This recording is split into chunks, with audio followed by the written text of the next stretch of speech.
Parshat Behar. Two themes dominate the final chapters of Leviricus, says Rabbi Resnick: the laws of the Sabbatical Year and Jubilee, and the prediction of Israel's exile and eventual restoration. These two themes, though apparently quite distinct, are in fact intimately related. The Sabbatical Year ordinance requires that the Israelites give the land a rest every 7 years. Farmers are neither to sow nor harvest during the 7th year. All the inhabitants of the land are free to eat whatever grows of itself in any field, but they're not to work the field in any way or to use the food for commerce, in other words, to sell. Moshe goes on to instruct the people to count off 7 cycles of sabbatical years, or a total of 49 years. Then on Yom Kippur, at the beginning of the 50th year, they're to sound the shofar to signal the year of Jubilee and proclaim freedom throughout the land for all its inhabitants. Each of you shall return to his holding, and each of you shall return to his family. The Jubilee is a year of rest for the land, like the sabbatical years, but it's also a year of return, a year of restoration. Any land holding that's been sold in Israel reverts back to its original owners. It is restored to the family inheritance. Any Israelite who has sold himself into slavery is set free so that he can return to his family. Jubilee restores the original order of Israel as Adonai intended it to be. And that word, Yovel, in Hebrew, of course, means Jubilee, but it also can be taken to mean the ram's horn, referring to the shofar that's blown to inaugurate the 50th year. Ramban objects. What sense is there, he says, in saying of a year that it shall be a blowing to you and you shall return? Further, he points out that the shofar need not necessarily be the horn of a ram, but can be the horn of the wild goat. Following Ibn Ezra, Ramban sees the word Yovel as meaning sending forth or bringing the liberty that characterizes the law.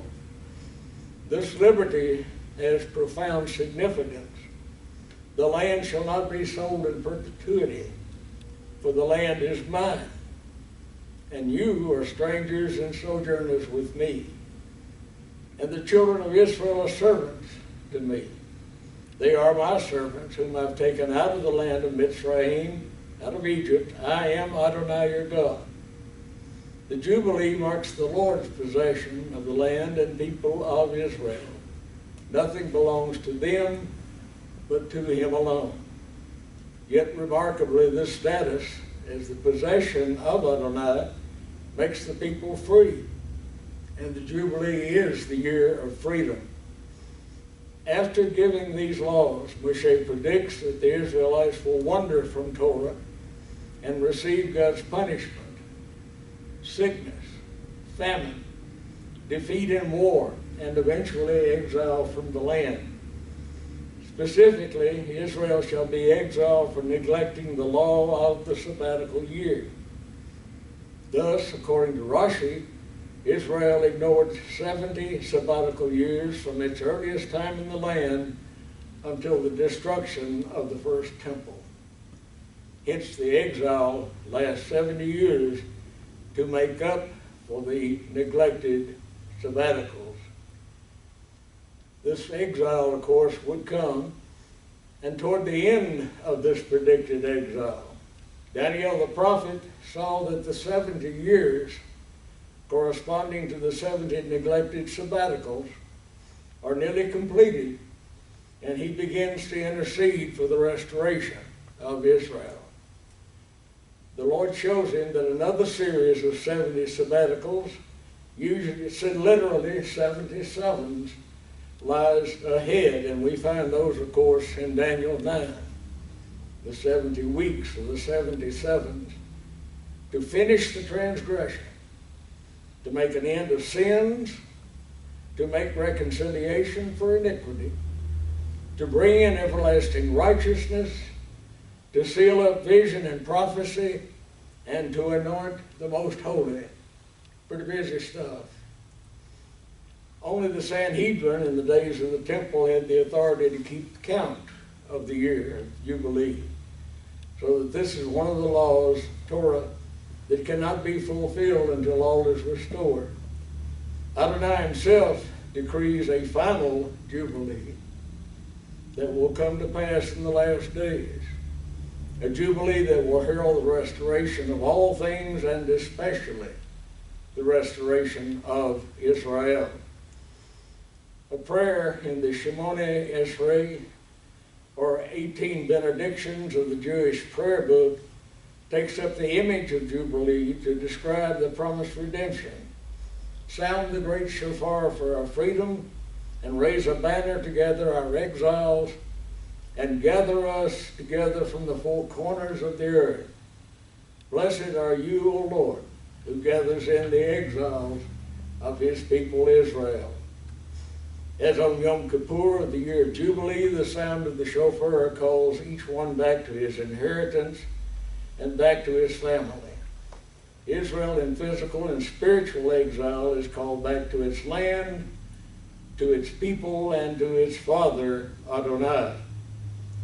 The prophet, the passage that we've already read once this morning, the Spirit of the Lord Adonai is upon me, because Adonai has anointed me to announce good tidings to the meek.